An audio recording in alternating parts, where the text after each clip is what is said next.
This episode of Man of Prestige, you can correct you and you will still be like, nah, I'm right and you're wrong, right? So the whole thing we call double standards is everywhere in every type of relationship. I'm not suggesting that you have to embrace it if it's toxic. I'm just saying if you're going to work against it, even if it's toxic, you have to acknowledge it first and acknowledge that it's not necessarily coming from a person intentionally trying to hurt you. You need to acknowledge that it's just part of life. We put each other in boxes. That's just what we do. We judge, we prejudge. It is what it is. And if you're going to win within that context, if you're going to win, it's not going to be by pretending like it doesn't exist. Pretend like it doesn't exist to hurt you more. All right. So I asked my wife, right? And she asked my wife, what does she think? Some examples of double standards out there. And she came up with double standards in relationships, 5 unfair cases. So, you know how I feel about fair or fairness in this word. It just doesn't exist. I think this word is fair and I think it's unfair at the same time. It depends on who you're talking to. And the fact that everyone has some kind of story they could tell that showcases how life has been unfair to them, that makes it all cancel out each other. So at the end of the day, that means the world is fair for everyone, but that doesn't negate the fact that sometimes things will happen in life and you feel it's unfair. Same thing in relationships, right? So there are things we call double standards in relationships, and that usually means to one side of the gender, it's fair, or it comes off as unfair because it's allowed on one side of the gender and it's not allowed on the other side of the gender.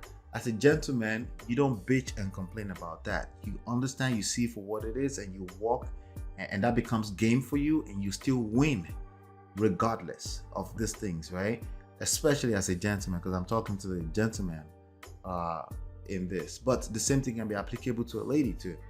You understand the differences, and you don't complain about it, because complaining about it disengages you from your power. Okay, because for every one of those unfair advantages, it creates a level of power, but not when you're complaining about it. You disengage from that power when you're complaining and bitching about it, especially if you're a man.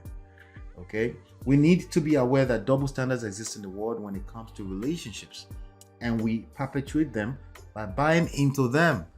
See, you complaining and bitching about them, you're buying more into it, right? And judging others without giving it a second thought.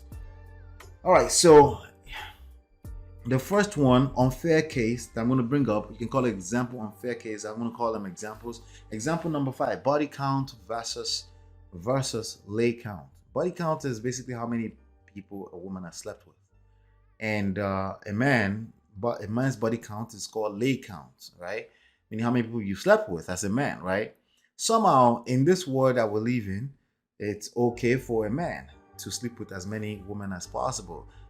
The family makes it okay, your father makes it okay, your mother makes it okay, society makes it okay, and when it comes to a woman's body count, it becomes something they are judged on, right? They judge negatively on, and it's not just the whole society judging women on it. Women judge women on that. So that's one right there. Example number 5, my partner versus my offspring's partner, right? What do I mean by that, right? So there's some things that I want my partner to do, right? As one gender to another gender. I'm talking about male versus female right now. But I expect them to do it, but then I kick against it when it's my child, okay? So let me give you an example. I just said it kind of like shortly a few minutes ago. A woman thinks that his man should be vulnerable and be able to cry in front of her and just open arms and just tell me everything, be open and honest, right? But when she decides to have a child in the nearest future and that child is a son, right, the double standards kicks in. She expects the son to be a little bit more stronger, have his own backbone, and not feel like you have to share everything. As a matter of fact, she becomes territorial, tends to become territorial and compete with this boy's wife somewhere 20, 30 years down the line. That's double standards happen all the time. These things are not going to be erased from this society. They are just what they are, and you better learn how to operate around it. If you complain a bitch about them, you will lose and you will create more suffering for yourself. This is part of social intelligence. Okay, it's the same thing for a man and his daughter, right? He's very quick to judge women out there until he has a daughter. Once he has a daughter, now suddenly the standards changes. He wants his daughter to be treated like a queen. He wants his student to be simped to, even though he doesn't think men should simp until he has his own daughter, right? It's all this crazy double standards all over the place. Example number 3, social expectations, right? The world expects a man to act a certain way. The world that we live in, every society, it also varies. There's layers to this, right? Every society has this level of expectation for a woman versus a man, right? Just not too long ago, I was listening to a conversation, an argument about how patriarchy was brought to Africa. It wasn't really an African thing. There's all these arguments going on about femininity, feminism, and the misogyny, and all this arguments going all over. Everybody's outlook on these things are different from people to people, from groups to groups, from class to class, and these things vary. But when it comes down to it, as much as we want to be equal, as much as we want fairness, everyone wants fairness.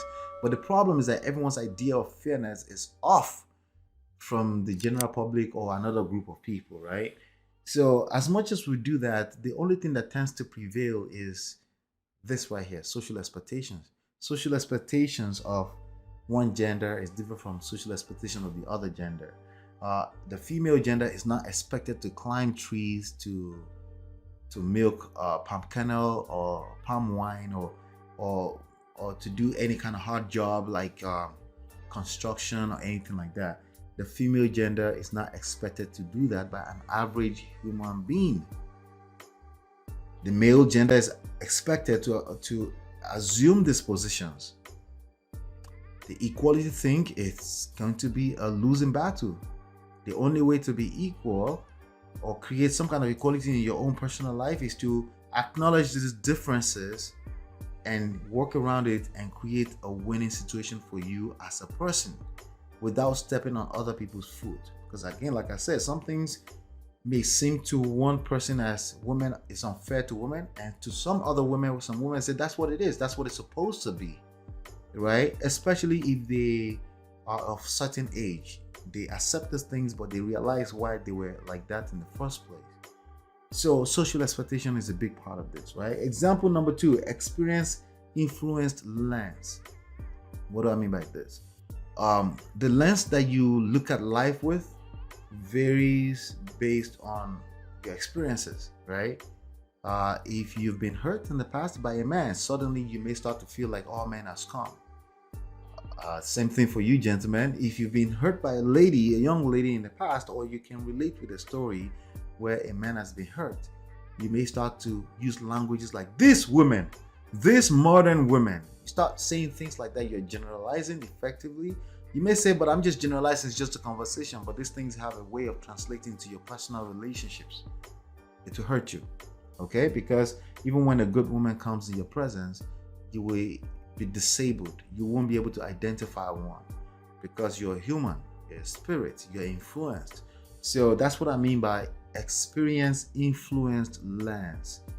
The experience influenced lens is also influenced by social expectations, and it creates double standards. So you will judge one group by one set of rules, and you judge another group with another set of rules. That's essentially what double standards are, right? And it's unfair when you do that.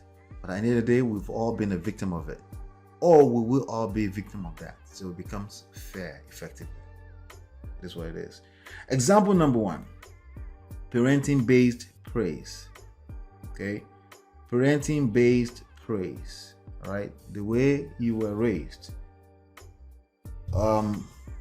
based on how you were parented, or based on how you parent. How you treat your little young daughter, as opposed to how you treat your sons, or somebody that came to live with you. They're not really directly your biological children, but you treat them a little bit differently from other people's children that are living with you. A lot of time, that behavior is subconscious. It's not something that's necessarily always intentional, right? And that's why you have to be intentional about making sure that you're not perpetuating that, if at all you care about that. But there's a good chance that I will tell you and correct you, and you will still be like, nah, I'm right, and you're wrong, right? So the whole thing we call double standards is everywhere in every type of relationship. I'm not suggesting that you have to embrace it if it's toxic. I'm just saying if you're going to work against it, even if it's toxic, you have to acknowledge it first and acknowledge that it's not necessarily coming from a person intentionally trying to hurt you. You need to acknowledge that it's just part of life. We put each other in boxes. That's just what we do. We judge, we prejudge. It is what it is. And if you're going to win within that context, if you're going to win, it's not going to be by pretending like it doesn't exist. Pretend like it doesn't exist to hurt you more. All right. So I asked my wife, right, and she asked my wife, what does she think? Some examples of double standards out there, and she came up with, how men are treated versus a woman at a bar, right? Especially in like third world countries, they're treated quite differently. Every woman who is sitting at a bar is treated like she's a 304, meaning she's for the streets, right? And the man is treated like it's just a man thing, right? I asked my son, right? I asked my son, my 13-year-old son, and he actually said, men are not expected to wear makeup, all right? And women are expected to wear makeup, right? And it's weird, I was in a clubhouse room, and there was this old talk about, some men were like, if I find a sex toy in a lady's bag, that's a red flag to him. In 2021, some people still feel that way, and some ladies were pushing against that. I don't feel that way, by the way, but some ladies were pushing hard against that. Like, what's wrong with that? It's 2021. You should understand that a woman can carry a little bullet in their purse, right? And and I'll help the gentleman. I said, why don't you ask the ladies this? What if you come to your man's apartment and you find a big old sex doll, a mannequin sex doll in the corner, and he opens up to you and he tells you like, this is how he gets off, he masturbates with it, right? What would that make you feel like? Of course, the ladies were not genuine. They said, we could just talk about it, but that's not true.